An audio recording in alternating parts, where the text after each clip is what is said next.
कल वाले वीडियो में मैंने आपको बताया था 3rd तक क्वेश्चन, आज मैं 4th से लेके चल रहा हूँ लास्ट तक। तो इसमें अगर आपको कोई दिक्कत लगे तो कमेंट करके बताएं, और कल वाले में भी कोई दिक्कत हो तो कमेंट करके ज़रूर बताएं। और अगर आपको कोई क्वेश्चन लगाने में प्रॉब्लम आ रही है तो नीचे डिस्क्रिप्शन में मैंने व्हाट्सअप नंबर दे रखा है, उस पर आप क्वेश्चन का फ़ोटो खींच के भेजें, तुरंत आपको उसका हल मिलेगा। ओके, चलिए चलते हैं 4th क्वेश्चन पे। तो इसमें क्या करना है, हमें दे रखा है HCF दे रखा है, LCM निकालना है। तो LCM क्या है इसका सूत्र, LCM निकालने का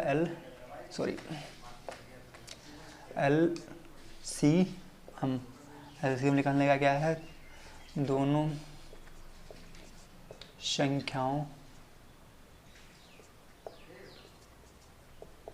संख्याओं का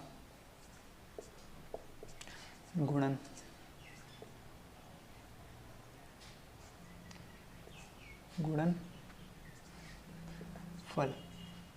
दोनों संख्याओं का गुणनफल बटे HCF।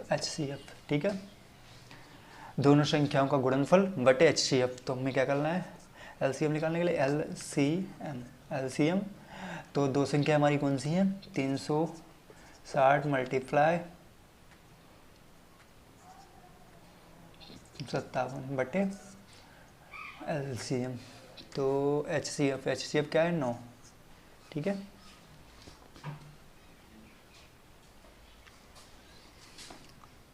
तो हम डिवाइड कर ले रहे हैं, पहले मल्टीप्लाई कर लेते हैं, बाद में डिवाइड करेंगे। यहाँ पे मल्टीप्लाई कर लेते हैं, 6 5 7 मल्टीप्लाई 3 6।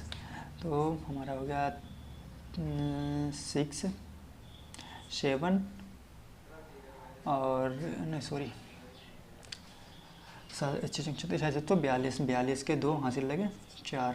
ठीक है, और 6 35 और 4 34 के 4 हासिल लगे 3, 6 36 और 3 39।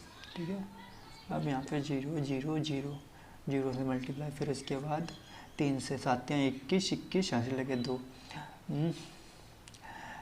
7 21 और 5 5 15 और 2 17, 6 18 18 और 1 19, 2 4 10 11 10 2, हमारा क्या आ गया 20 10 42।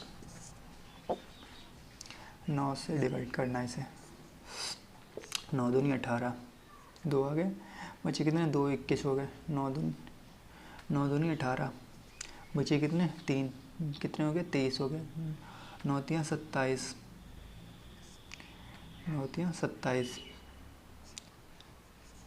2 3 बचे 34 हो गए, 9 तियाँ 36, 9 तियाँ 27, 3 बचे कितने 6 बचे 7 बचे 72, 9 ठी 72। तो हमारा आंसर आ गया 2 2 3 3 8। LCM आ गया हमारा LCM, तो हमारा ये आंसर आ गया। चलिए नेक्स्ट क्वेश्चन पे चलता हूँ।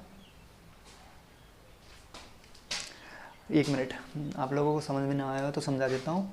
LCM का फार्मूला होता है, जैसे LCM निकालने के लिए तो दो संख्याओं का गुणनफल, ये दो संख्या दे रखी है, इनका गुणनफल बटे HCF। तो HCF दोनों संख्याओं का गुणनफल कर लिया बटे HCF, तो HCF कर दिया, हम डिवाइड कर दिया, आंसर आ गया हमारा। ये डिवाइड करने के बाद ये आ गया आंसर। ठीक है, तो ये हमारा आंसर आ गया, आंसर लिख दिया। चलिए अब चलते हैं 5th क्वेश्चन पे गए थे, तो 5वां क्वेश्चन हम लेके चल रहे हैं। तो 5वां क्वेश्चन चलिए पढ़ते हैं। क्या है, जांच कीजिए कि क्या किसी प्राकृत संख्या n के लिए संख्या 6 पावर n अंक 0 पर समाप्त हो सकती है। तो सबसे पहले इसका एक नियम है, ये याद कर लिख लीजिए। किसी संख्या को किसी प्राकृतिक संख्या को किसी प्राकृतिक संख्या को n पर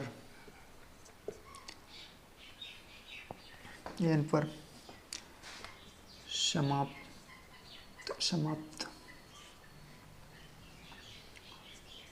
होने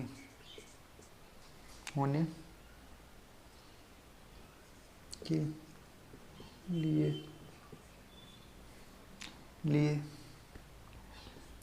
1 × 5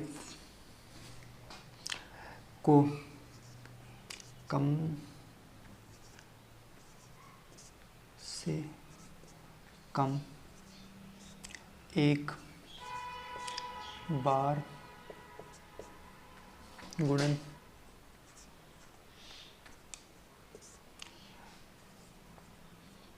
गुणनखंड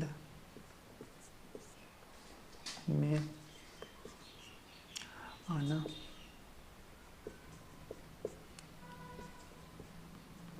चाहिए।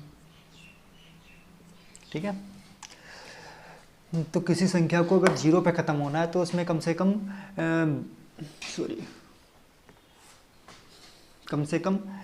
2 × 5 पावर n एक बार जरूर आना चाहिए, कम से कम एक बार। फिर चाहे 2 हो जाए, 1 हो जाए, 3 हो जाए, बट एक बार जरूर आना चाहिए, तब 0 लास्ट में आएगा। तो हम से 6 का गुणनखंड निकाल के देखते हैं। 6 का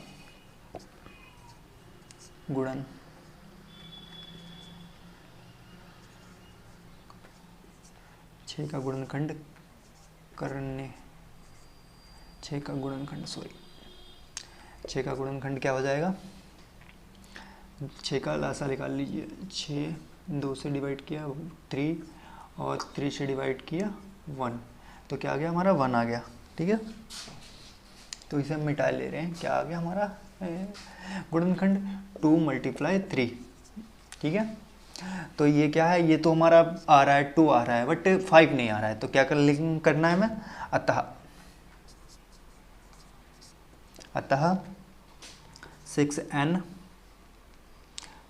इक्वल 2 × 3 की पावर n।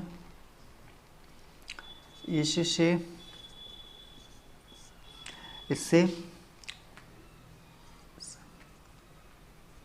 स्पष्ट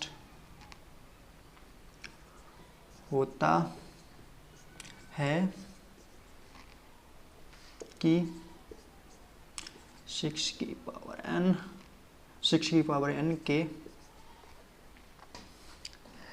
पावर n के अभाज्य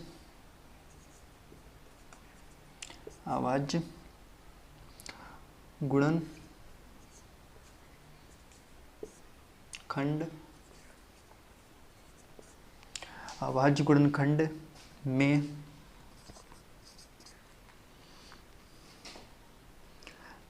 5 नहीं है।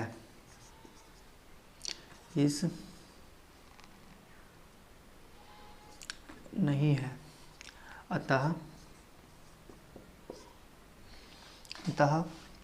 कोई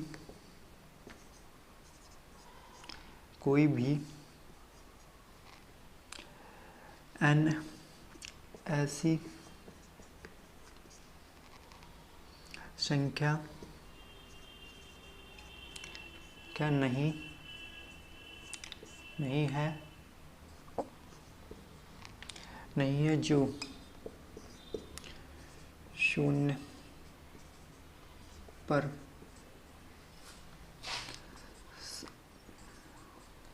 समाप्त हो।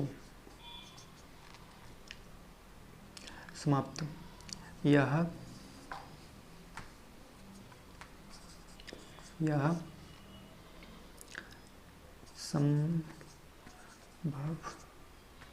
संभव नहीं है। तो हमारा यही आंसर हो गया। अगर यहाँ पे हम कर देंगे 5 कर देंगे तो 10 आ जाएगा, तो 10 लास्ट में 0 आ जाएगा, बट 6 का नहीं होगा। 6 का चाहे पावर कर लीजिए, कुछ भी कर लीजिए, बट अगर 2 पावर कर देंगे तो 36 लास्ट में 6 आ रहा है, बट 0 नहीं आ रहा है। ठीक है, तो देख लीजिए। अगर आपको कोई इसमें डाउट लगता है तो नीचे कमेंट करके बताइए। अगर आपको समझ में नहीं आता है फिर भी कमेंट करके बताइए। अगर आपको कोई प्रॉब्लम आती है तो नीचे डिस्क्रिप्शन में मेरा कॉन्टैक्ट नंबर दे रखा है, उस पर जाके व्हाट्सअप पे मैसेज कर सकते हैं। क्वेश्चन का फ़ोटो खींच लें और व्हाट्सअप पे सेंड करें, उसका तुरंत आपको हल मिलेगा। ठीक है, चलिए चालू करते हैं, नेक्स्ट क्वेश्चन पे चलते हैं। चलिए ऐसे छठा क्वेश्चन करा रहे हैं, 6 नंबर। तो इसमें क्या हम ये क्या ले रहे हैं, 7 मल्टीप्लाई 1 मल्टीप्लाई 11 मल्टीप्लाई 13 प्लस 13। ठीक है, तो इसके आगे हम क्या कर रहे हैं, इसे ले लिया हमने कॉमन, इतना मल्टीप्लाई है, ये 3 ले लिया कॉमन। तो 13 ब्रैकेट 7 मल्टीप्लाई 11 और प्लस 1। ठीक है, तो 13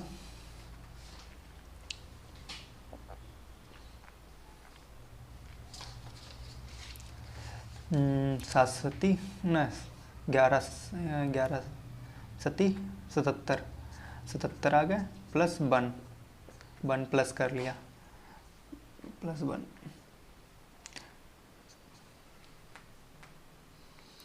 13 और 78। ठीक है,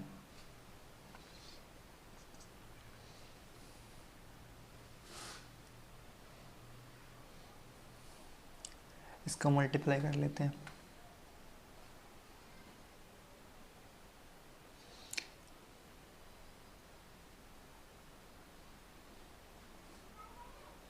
अठहत्तर मल्टीप्लाई 13, ये रफ कार्य में कर सकते हैं आप, ये कोई क्वेश्चन में नहीं कर बता रहा हूँ, ये रफ कार्य में कर रहा हूँ। तो 6 71 91 13 104 हासिल लगे 10 और 13 91 और 10 101।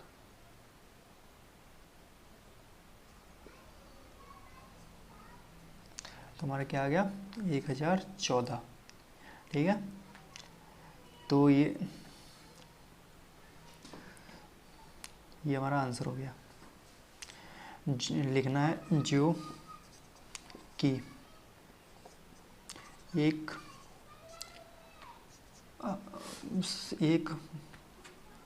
भाज्य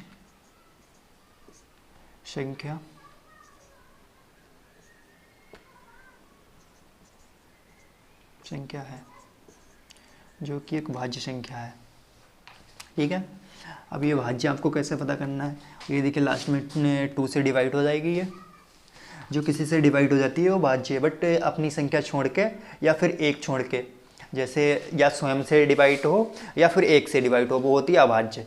और जो स्वयं से भी डिवाइड हो, एक से भी डिवाइड हो और किसी और संख्या से भी डिवाइड हो, तो वो होती है भाज्य। तो ये देखिए 2 से डिवाइड हो जाएगी, तो ये हो गई हमारी भाज्य संख्या। ठीक है, तो नेक्स्ट वाला कर रहा हूँ, ये वाला।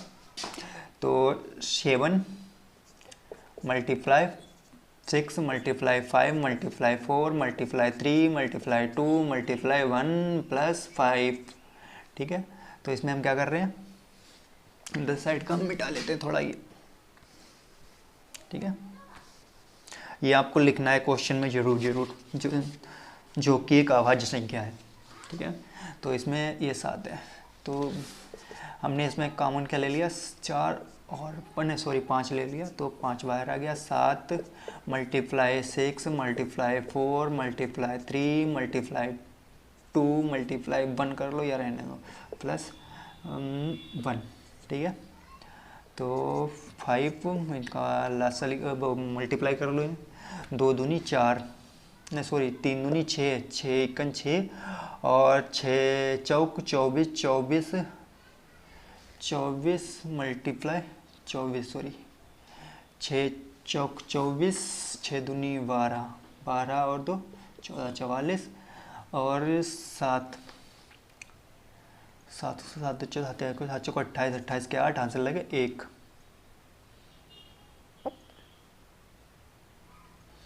7 चौक 28 और 2 30 आंसर लगे 3। 7 का 7 और 3 10, तुम्हारा अब +1। ठीक है, इसके बाद आ गया 5 0 0 9, ब्रैकेट खोले दे रहा हूँ तो हो गया हमारा 5 0 सॉरी इक्वल 9 5 45 45 और 0 5, ये हमारा आ गया आंसर। तो ये हमारा देखिए ये क्या है, जो कि एक भाज्य संख्या है, जो कि एक भाज्य संख्या है, तो हमारा यही आंसर हो जाएगा। ठीक है, देख लीजिए ये 5 से डिवाइड हो जाएगा और भी संख्याओं से डिवाइड हो जाएगा। तो हमारा भाज्य कौन सी संख्या होती है, जो स्वयं से, जो किसी और संख्या से डिवाइड हो जाए, स्वयं और 1 से छोड़ के, मतलब 1 से तो अपने हर कोई संख्या डिवाइड हो जाती है और स्वयं से हर कोई संख्या डिवाइड हो जाती है, बट जो अदर संख्या से डिवाइड हो वो होती है भाज्य संख्या। तो हमारी ये हो गई भाज्य संख्या। ठीक है, ये क्वेश्चन हमारा सॉल्व हो गया। अगर इसमें आपको कोई प्रॉब्लम लगे, कोई भी प्रॉब्लम A to Z आपको समझ में नहीं आया, कुछ भी प्रॉब्लम लगे हमारा समझाने का तरीका, अगर तुम्हें कोई, आप लोगों को कोई प्रॉब्लम लगती है तो कमेंट करके बताएं। ओके दोस्त, चलिए हम 7 लास्ट क्वेश्चन पे चलते हैं। गाइस हमारा लास्ट क्वेश्चन रह गया है स्टूडेंट्स 7। तो चलिए हम देखते हैं, किसी खेल के मैदान में चारों और एक वृत्ताकार पथ है, जिस मैदान का एक चक्कर लगाने में सोनिया को 18 मिनट लगते हैं, जबकि उसी मैदान का एक चक्कर लगाने में रवि को 12 मिनट लगते हैं। मान लीजिए कि दोनों एक ही स्थान और एक ही समय पर प्रारंभ करके एक ही दिशा में चलते हैं, तो कितने समय बाद पुनः प्रारंभिक स्थान पर मिलेंगे। तो हम वो पुनः फिर से किस समय मिलेंगे। तो चलिए चालू करते हैं। सबसे पहले हम क्या करते हैं,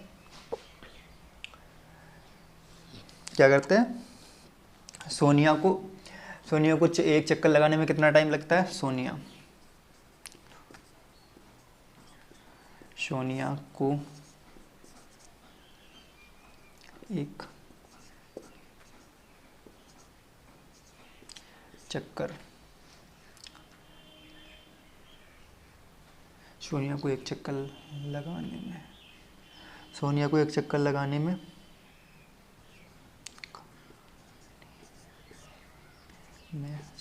चक्कर लगाने में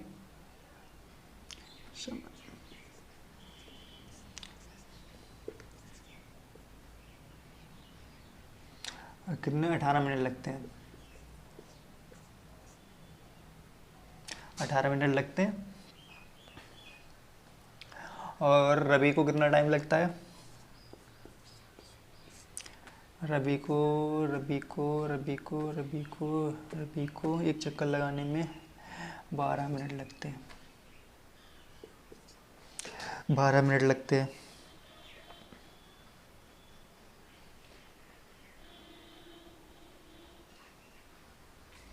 ठीक है, तो हम इनके अभाज्य गुणनखंड कर लेंगे, या लासा निकाल लेते हैं, अभाज्य गुणनखंड कर ले। तो अभाज्य गुणनखंड 18 का क्या होगा, 18 का 2 से डिवाइड किया 9, 9 से डिवाइड 3 से डिवाइड किया 3, 3 से डिवाइड किया 3। तो हमारा क्या आ गया, सोनिया का क्या अभाज्य गुणनखंड आ गया, 18 का आ गया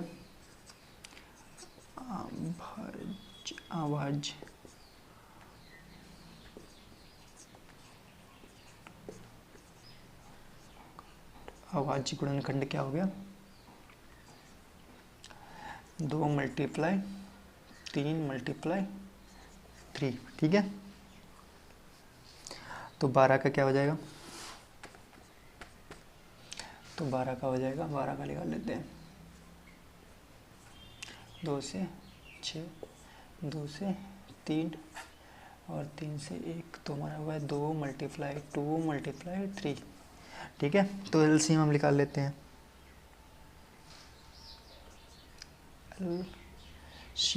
एलसीएम 2 × 2 × 3 × 3, तो हमारा क्या होगा, 2 दूनी 4, 4 दूनी 8 है ना, 2 दूनी 4, 4 तियाँ 12, 12 तियाँ 36, तो 36 आ गया हमारा 36। तो पुनः वो कब मिलेंगे, अतः पुनः मिलेंगे, पुनः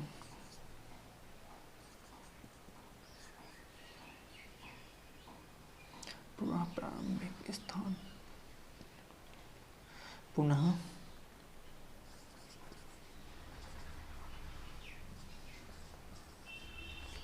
प्रारंभिक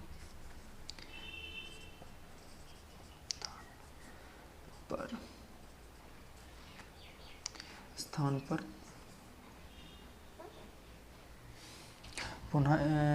पुनः प्रारंभिक स्थान पर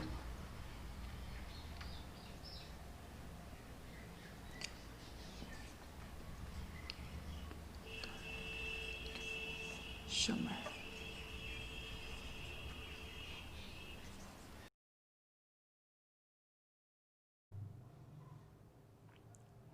देखिए हमारा आंसर आ गया 36 मिनट।